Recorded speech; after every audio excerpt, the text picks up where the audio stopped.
Welcome back to Demons Forever. Today is episode 19, and this week is the beginning of our Spooktacular event, which I have been working on for a long time. It's not going to go exactly according to plan because when I first started working on it earlier this year, I thought we would be in our new house by now, and I was so looking forward to decorating the stairs of that new house because it was like the front steps were so tall and big, and I just thought, oh, it's going to be so much fun. But apparently the universe had other plans for us. So we are not actually moving into that house. And instead we are on the road, which is an adventure we did not expect, but that we are so grateful for and really enjoying. So this is the best I could do with decorations for this and for the Spooktacular. By the time you guys are watching this, we will be starting our Spooktacular tomorrow, and I will be moving to our 4th Airbnb in Orlando, where our family is going to enjoy some happy Halloween time at Disneyland or Disney World. So I am very, very excited. I don't know why I always get those wrong or mixed up, but I've never even been to Disneyland because it's in California, and I've only been to California, I think, twice in my life, but I always say Disneyland. Disney World, and it is also the 50th anniversary of Disney World, so I know there is going to be a lot of fun stuff happening. I get to see my cousin while I'm there. I'm so excited. I'm also going to try to do Halloween, our Friday coffee chat. I'm going to try to do that from somewhere either inside the parks or at Disney Springs or something like that. I will keep you guys updated. Worst case scenario, I will do it from my Airbnb if I can't do it from there, but I think it would be so fun. If I don't get a chance to do it live from the parks, then I will have some other footage that I've taken of the parks at Halloween so you guys can see how it's all decorated, and I will be doing some special giveaways from the things that I've bought in Disney during this Halloween time for Spooktacular. So today is kind of the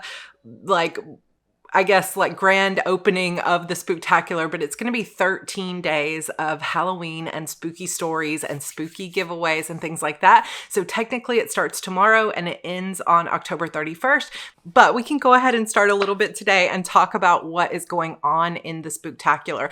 So the way it will work is I am not going to have YouTube videos every day, but we will still have our Monday, Wednesday readings.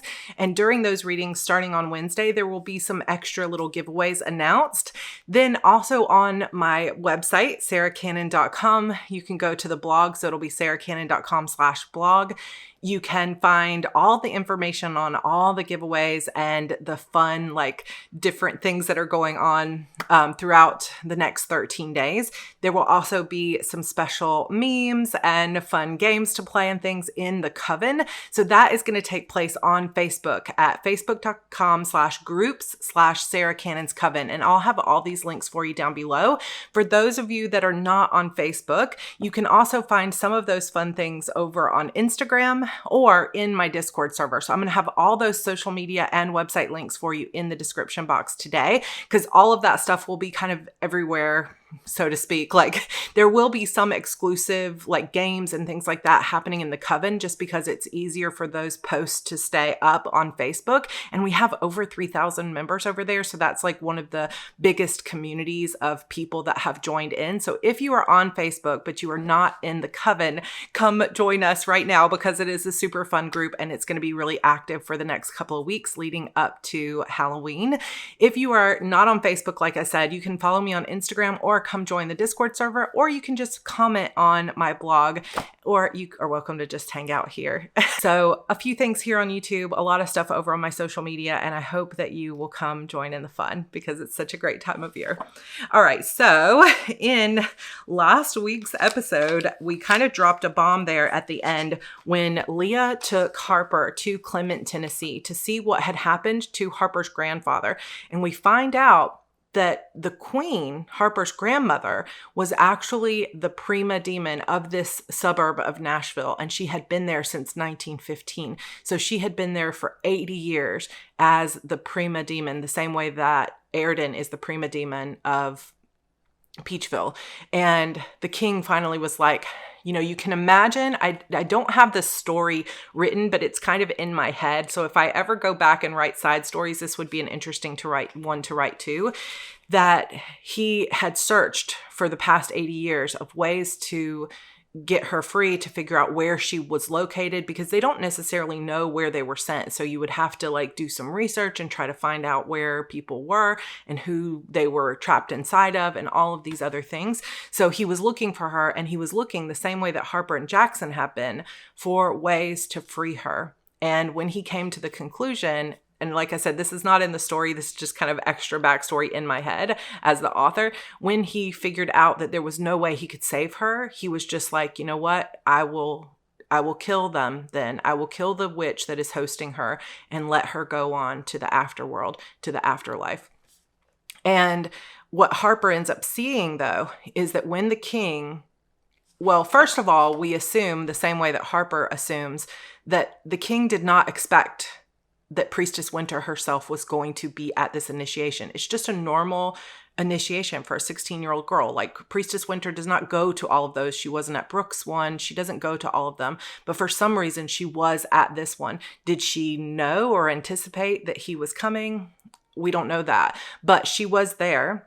And so when he came through, he was just expecting a normal coven of witches like the Prima and a few others. But instead, he faces the priestess of the Sapphire Gates. And he was no match for her. But he did actually injure her. And when he slices through her with the sword that Harper used on that time she was dueling with her father,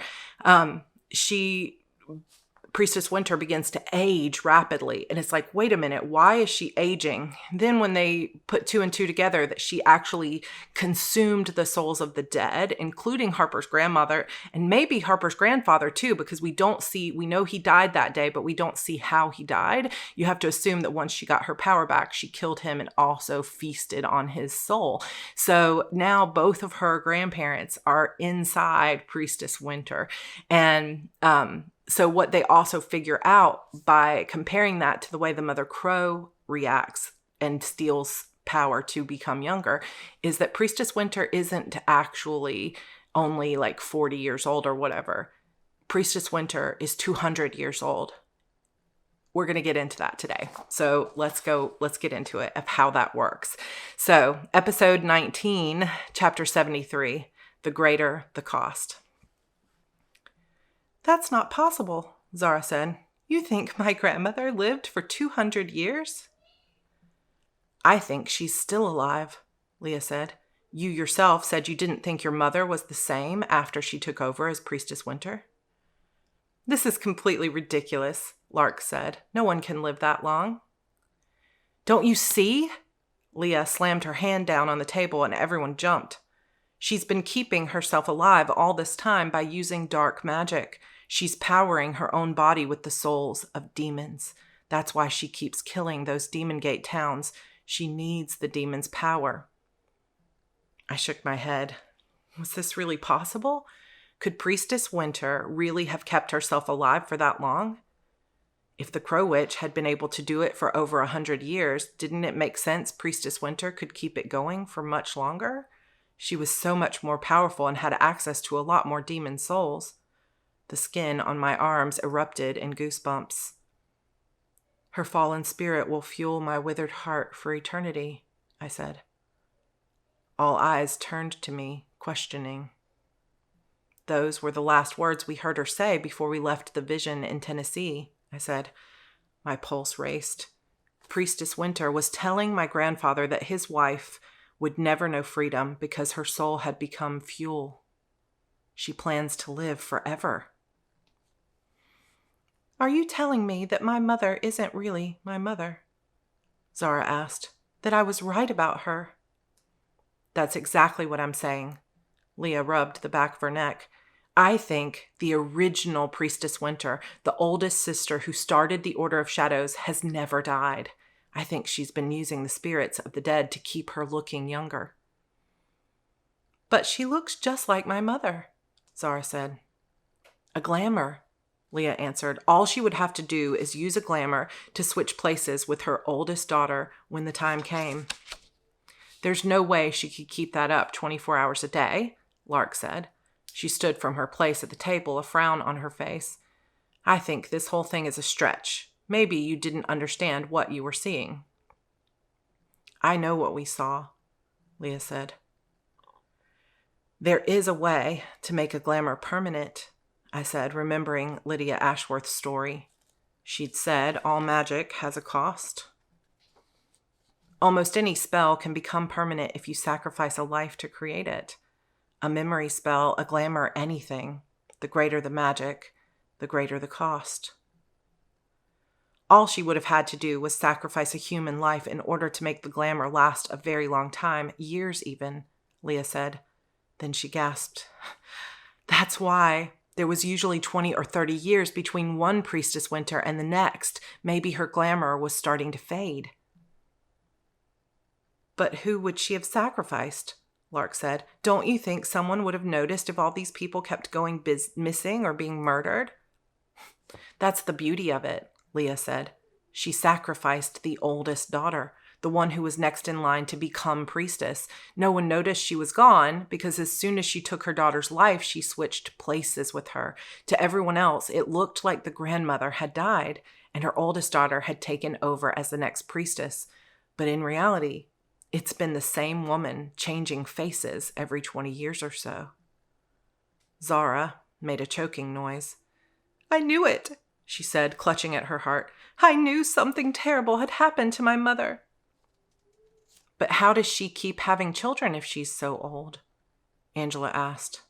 She doesn't, Leah explained. That's why she waits until the oldest daughter has 3 daughters of her own. That way there's always an heir who will grow up, have 3 children of her own, and then die. It's brilliant. So, when my oldest sister Celine has 3 children, you're saying my mother will kill her? Sarra asked. Leah nodded. When Celine's youngest daughter turns 5, she'll kill her. Then she'll become her, she said. It's a never-ending cycle of sacrifice. I shuddered at the thought. How could someone be so cold-hearted that they would be willing to sacrifice their own daughters and granddaughters, generation after generation? I thought of my own mother and how she had done the opposite. She had been willing to sacrifice everything to keep me safe. Someday, if I ever had a daughter of my own, I knew I would do the same. I would never let power become so important I would sacrifice someone I loved to have more of it. I still can't believe this is happening, Sarra said. She pulled her knees up to her chest and hugged them tight to her body. Jackson stood and walked over to put a hand on Sarra's shoulder. It's been a long day, he said. This is a lot to take in. I think we should take a break, rest for a little while, and think this through. Some of us have been through a lot lately. I nodded. We still had a lot to do to get ready for the battle ahead, but for Zara's sake, I knew he was right. Angela had already finished the wristbands and sent them out, so more people would be arriving throughout the next evening and in the morning. Now was a good time to rest and let all this soak in. The group dispersed, people pairing off or going to their rooms to be alone. I stood and took Jackson's hand in mine. Together we walked up the steps to the gray house we shared. We stepped inside and closed the door behind us.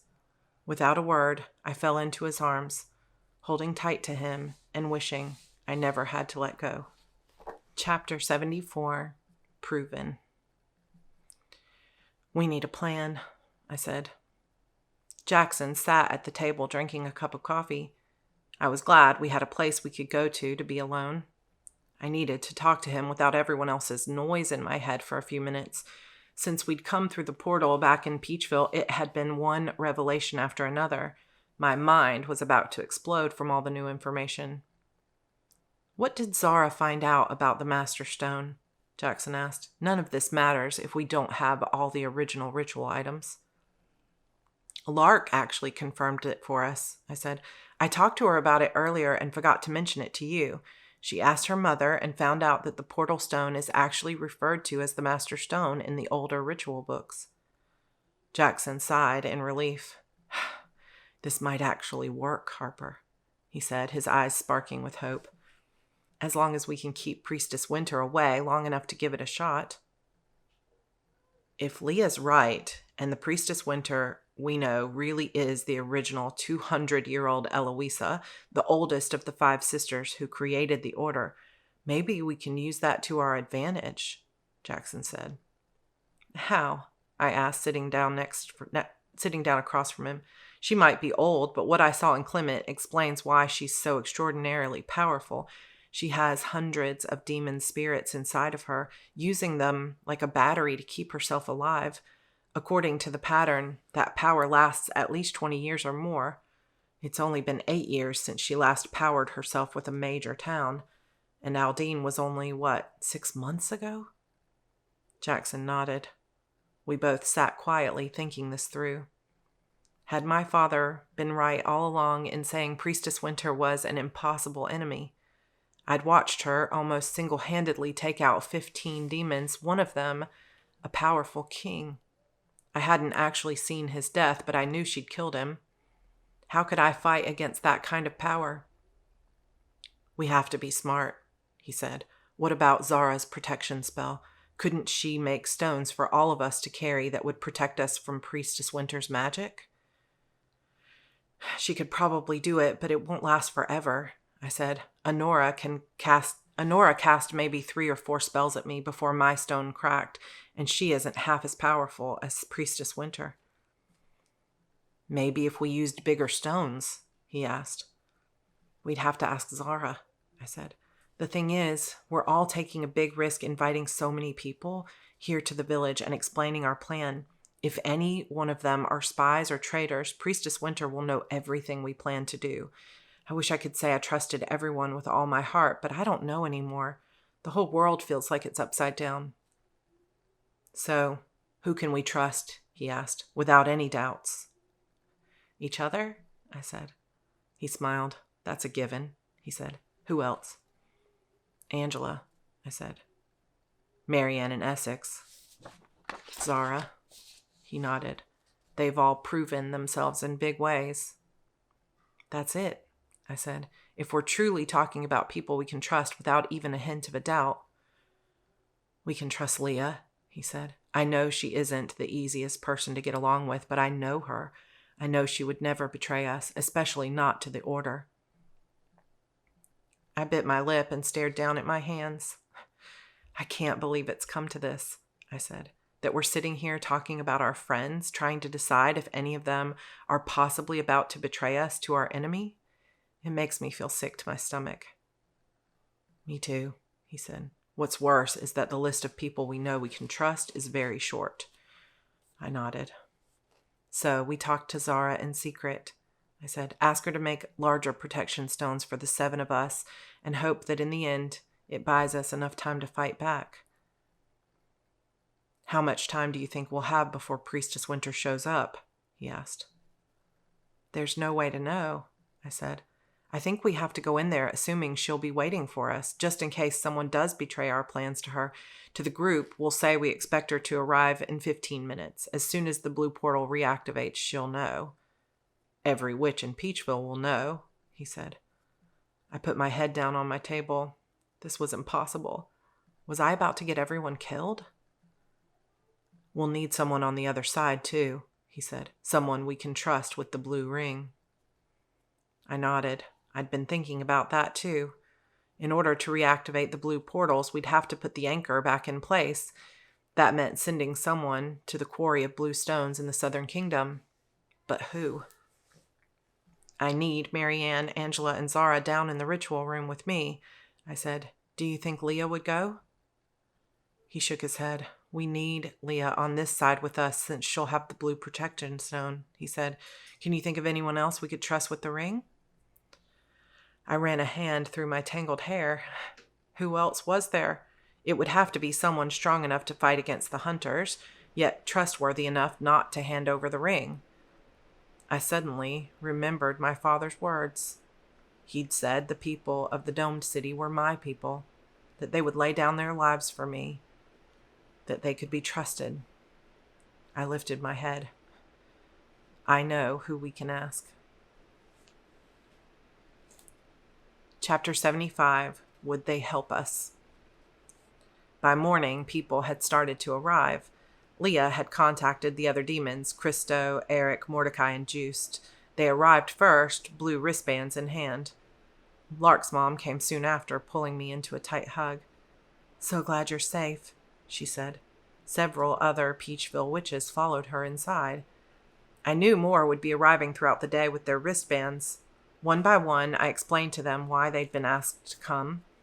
I told them I was the daughter of a demon king. I gave them information about the journal we'd found. Jackson slipped away in the middle of the morning, careful not to be seen or followed. He needed to be sure no one saw him go back through the white roses to the domed city. When he got there, he would talk to Piotrek, Liroth, and some of the other guards and ask them to join us in our fight. I worried my father would be angry with me for asking the guards for help, but since we weren't asking them to come here to Peachville, I knew he couldn't argue too much. The guards would be doing what they always did, fighting hunters and keeping the kingdom safe. If they agreed, Jackson would give them the ring. It was a leap of faith, but I felt that we had come to know these guards well enough during the 2 months we'd lived there. They would never betray their king and country.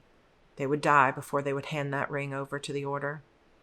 Jackson also took a special stone with him that Essex had made for us. When the time came, I would be able to signal Piotrek to let him know when to return the ring to the quarry. I waited nervously for Jackson to return and let me know the plan was in place. For now, we were the only two who knew about it, but later, if the guards agreed, I would fill everyone in on the plan. He was gone much longer than I expected, leaving me to worry whether something had gone wrong. Finally, just before dark, he slipped back through the barrier. My eyes sought him out and waited for a sign. Had they accepted? Would they help us? His eyes locked on mine, and slowly, he gave a subtle nod. Chapter 76. Together, we are stronger. Everyone gathered in the pavilion. They sat on rows of stone benches, anxious looks on their faces as they stared up at the altar where I stood with Jackson. The weight of the moment pressed against my heart. I had never asked to be a leader. I had certainly never imagined myself to be the kind of person who would start a revolution or set out to change the world. Yet here I was, and one way or another, after tomorrow, everything would be different. "I can't tell you how much it means to me that you're all here," I said. "I know it's a lot to ask of you. There are no guarantees this ritual will work. There's no way to know if any of us will even make it out of there alive." I studied each face. Sarra had given up everything to stand by my side and fight against her own flesh and blood. Marianne had risked her life several times to save mine. My sister had sacrificed her freedom to wait for me. Leah had left behind her friends in the resistance to warn me of their plan. Every person sitting there had given up something valuable in order to do what was right. But there are some things I do know. I swallowed the lump that had formed in my throat. I know that what we're doing is noble and good. I know that together we are stronger than any one of us would be alone. I took a deep breath, determined not to cry in front of all my friends. Tomorrow we have a very specific plan in place, and each of you has a very specific role to play, I said. In the shadow world, some dear friends of ours are in charge of reactivating all the blue portals. When they do, every witch connected to a blue demon gate will probably feel the change, including Priestess Winter. It may take them a few minutes to put 2 and 2 together, but we can expect to be attacked within 15 minutes of those gates going active. I cleared my throat. Saying our plan out loud made it all seem so real, so final. The Sullivan family is in charge of creating a diversion, I said, looking to the Prima family from Cyprus. I was touched they had come, but wanted to keep them as far from the real action as possible. It's supposed to be a stormy day tomorrow anyway, so you'll be in charge of amping up that storm, especially on the roads between downtown Peachville and Shadowford.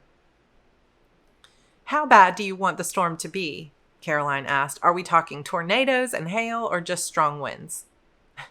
"I'll leave it up to your judgment," I said. I would say go as strong as you can without drawing unnecessary attention to yourself. If things go terribly wrong tomorrow, I want the three of you to be able to act as shocked as everyone else that all this happened. I don't want Priestess Winter to know you had any idea what we had planned." Eloise Sullivan sucked in a nervous breath and nodded, clutching the hands of both her daughters. "Everyone else will be coming with us to the ritual grounds," I said. "Only 6 of us will go down into the ritual room to perform the actual ceremony. Sarra, you'll play the part of priestess. Angela, Marianne, Courtney, Lark, and myself will stand on the 5 points of the star that surrounds the portal stone." I picked them each out of the crowd, and they all nodded in understanding. "The rest of you will be up top with me," Jackson said. "We will form 3 rings of defense around the area. Leah will head up the front line where all of the demons will stand. We'll set up heavy traps and protection spells there, so if any of you know a spell that will help, this is where you will cast it before the ritual begins. If the battle is able to make it through the first line, they'll hit the second line, which will be led by Essex. That line will consist of all the witches who have joined us from nearby towns." I looked out, amazed that so many had come. Angela had sent out wristbands to only about 20 witches, but some of them had brought friends, people who wanted a way out and resented the Order's lies. "The inner circle of defense will answer to me," he said. "All of the witches from here in Peachville will make up this inner circle. Our primary job is to protect the entrance to the ritual room so that no one gets down there." Lark's mother, Mayor Chen, put an arm around her daughter. "As soon as the portal becomes active, we'll begin the reversal ritual down below," I said. "We have no idea how quickly Priestess Winter or any of her followers will get there, but we need to be ready from the minute the ritual starts." Nervous energy buzzed through the crowd. "The most important thing is that we're able to get through the entire ritual," I said. "If it works, we'll have set all the demons free, and no matter what happens from that moment forward, the world will be a different place. Even if Priestess Winter defeats us, all it takes is one person to spread the word about what we accomplished." I straightened, my pulse racing. "Tomorrow will be one of the most important days in the history of both our worlds," I said. "If we're successful, it will only be the beginning. We may start a war that will take decades to fight and practically a miracle to win, but I promise you, we will never give up until every demon and every witch is free." I lowered my head for a moment, wanting to find the perfect words. My whole life, I thought I had nothing to lose. I thought I was completely alone in this world, and that I always would be. I turned to Jackson and took his hand. "When I moved to Peachville, I realized for the first time just how powerful it could be to love someone and to be loved. There isn't a human or demon here who hasn't had something or someone they love stolen from them by the Order of Shadows. It's time we started taking it back." Chapter 77. This One Night. I couldn't sleep. I tossed and turned for hours before finally giving up and heading down to sit on the front porch steps. I stared out across the Crow Village. Zara's flower lights had long been turned off, and there was only the soft light of the moon streaming through the clouds. I wondered if we would ever make it back to this place. I'd given so much thought to the ritual and the battle, I hadn't really taken time to think about what might happen after all that. Jackson's brother might be free. I might be free. Where would we go? Would Jackson want to go back to his home in the Northern Kingdom, or would we stay here in Peachville? If the ritual didn't work, everything would fall apart. The resistance would go ahead with their plan, killing hundreds of primas and their covens. So many would die in an instant. How would the Order hide that from the world? So far, they'd found clever ways to manipulate memory or provide explanations for why an entire community of women died together. How would they explain 100 towns all losing their most powerful women in a single day of carnage? And what would happen when Andros realized Leah hadn't killed me? Would he send someone else after me? I pulled my knees tight to my chest. My whole life, I'd felt like the world was against me, but never before had it been so true. I was grateful for my friends and for those I loved and trusted, but would it be enough? Were we strong enough to win? There would, no doubt, be losses on both sides. The thought of losing any of the people I loved brought tears to my eyes. The wood creaked behind me, and I turned to see Jackson standing in the open doorway. The sight of him took my breath away. I will die if I lose him. "What are you doing out here?" he asked with a yawn. "Come back to bed." "I can't sleep," I said. He joined me on the steps. "You need to try to get some rest," he said. "What are you down here thinking about?" I leaned against him, his body warm and solid. "I can't seem to turn my mind off," I said. "I keep going over all the possible outcomes in my head." "I know what you mean," he said. "On one hand, I could see my brother again for the first time in over 100 years. But on the other, I could watch the last real hope of freeing him slip away." His words created an ache in my chest. Jackson angled his body toward mine, then gently caressed my cheek with the back of his fingers. "What's really got you up this late?" he asked. My breath caught in my throat and my eyes stung. "What if this is the last night we ever have together?" I asked in a whisper, afraid if I said it too loud, it might actually come true. "Tomorrow has never been certain," he said, wiping a tear away that had escaped down my cheek. "Not for any of us. All we can do is love each other as much as possible, every single moment we do have." I lifted my eyes to his. "I don't want to lose you." "You won't," he said. "We're part of each other now, down to the core of our souls. Even death can't erase that." His lips brushed against mine, soft and gentle. I put my hand against his chest, wanting to feel every breath as it entered his lungs, every beat of his heart, to know that he was alive, and no matter what tomorrow may bring, we had this one night, this one moment together. My lips parted, drawing him closer, deeper. I let myself live inside his kiss, all my worries and fears forgotten for the sake of loving him with my purest self. Jackson stood, lifted me into his arms, then carried me through the doorway to the old gray house.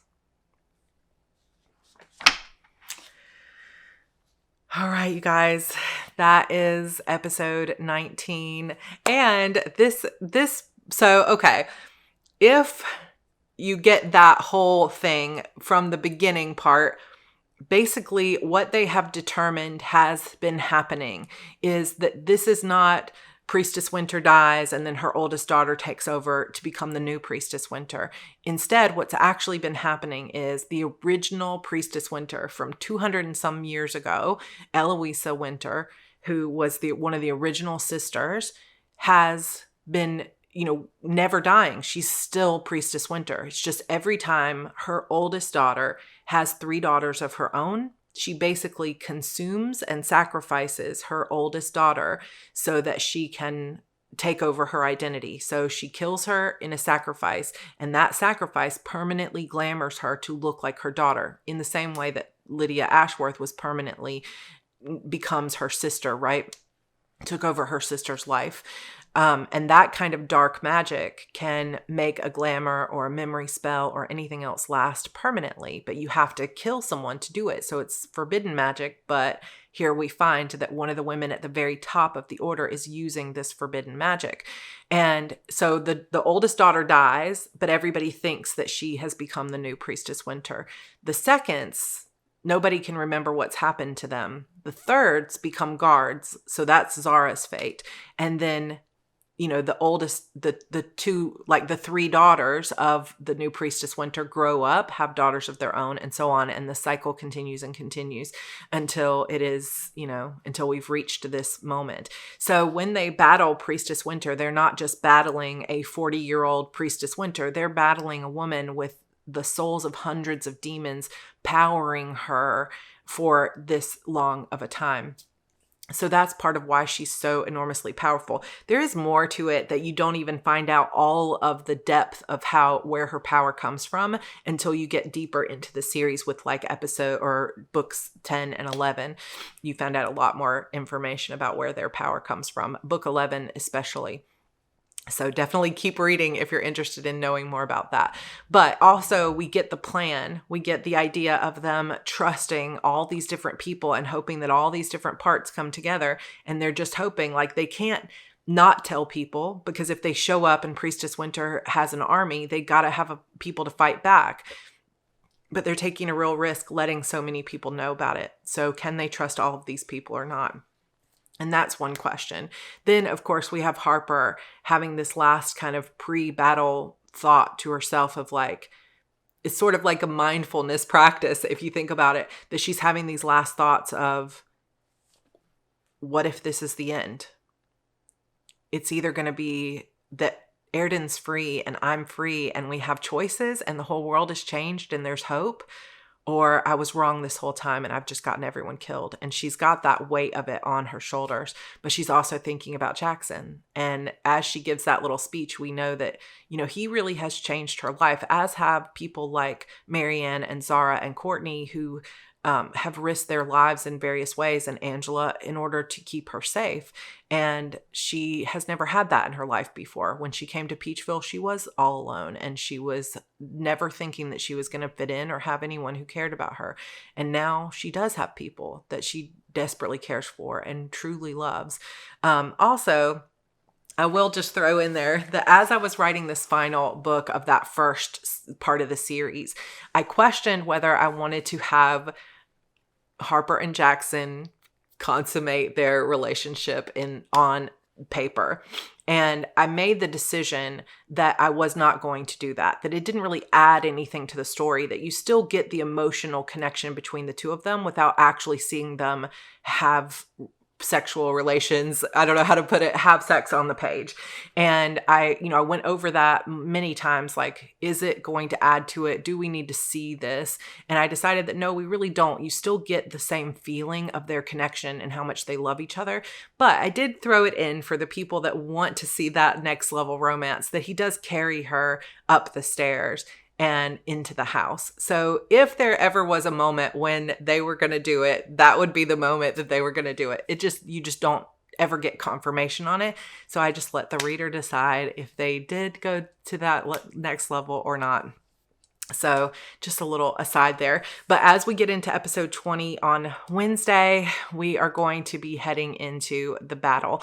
And basically that takes up the rest of the book. So 3 full episodes. This is going to be the epic finale of them setting up for the battle, going through the battle, and what all happens. So if you are on the edge of your seat waiting to hear what happens, I hope to have you back with us on Wednesday. Hit that thumbs up button if you get a chance, and I will see you guys in Wednesday's video. But don't forget, I will also be moving to a new Airbnb this week, so give me a little bit of grace on that, but it should be, I think we're getting it down like clockwork now, and we're going to be going to Disney and enjoying the park. So I won't be on social media every minute of every day, but I will be there every single day with a new post in the Coven, the Discord, and everywhere else. So come join me for all the spooktacular fun. There's going to be lots of really cool stuff, and there's going to be a Netflix teleparty coming up. So I will announce more about that on Wednesday. All right, you guys, I will see you later, and I hope you have a great rest of your afternoon. Bye.